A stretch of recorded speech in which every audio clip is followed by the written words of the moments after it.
Hello and welcome to the 3D Printed Classroom. Here we're going to be talking about Lesson 4 in the Engineering and Design Challenge. So the learning targets for this lesson are: I can write a letter to my client and I can set up a meeting with my client. In the previous lesson, we worked with our small groups in order to come up with questions that we could ask that would help reveal the problem that the client has, the criteria or the requirements of the problem, and then the constraints or those things that are going to limit our design. Anyway, so yeah, now that we have all of our questions, oh, hold on, I'm actually going to, I have student names up here.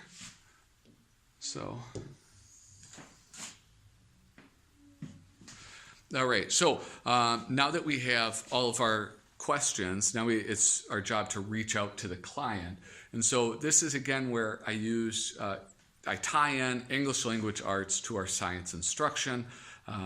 For me, that's like one of the easiest things to tie into it. And we've talked about before letter writing. And so I use like the very formal terms of writing a letter. So we brainstormed, what do letters need? The salutation, they need a date, and they need a valediction. Salutation being, hey, what up, dude? Valediction being toodaloo, or sincerely, anything like that.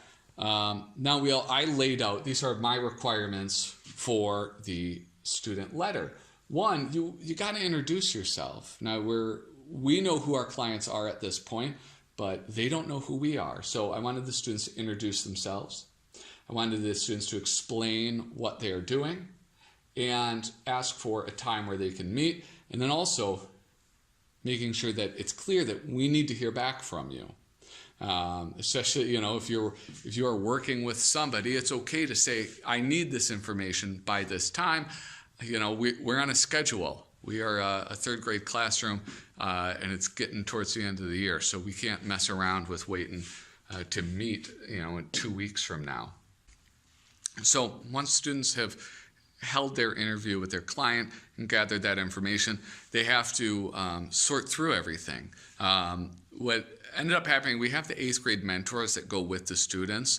What I had the 8th grade mentors do is to sort of guide the conversation, but primarily their job was to listen and then write notes. If students were stuck, weren't sure what to say, then they would kind of elbow them and give them an idea, help guide them on a good path for collecting this information. But once they get back, they have all of these notes, they have all these kind of memories of things that their client said, but it's important that we get that on paper. And so what the students did is they get a sheet like this.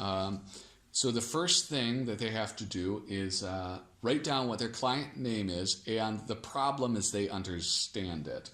After that, they go through their conversation and they pull out what they believe the criteria are and what the constraints are. After that, this part we hold off on.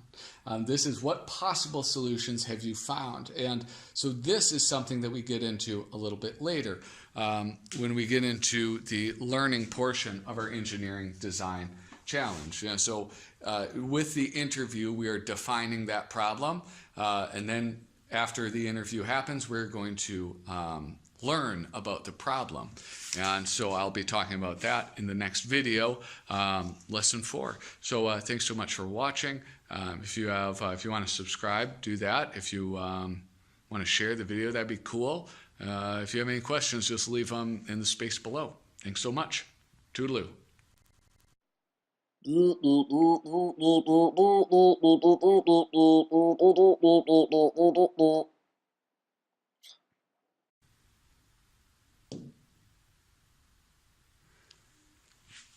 All right, so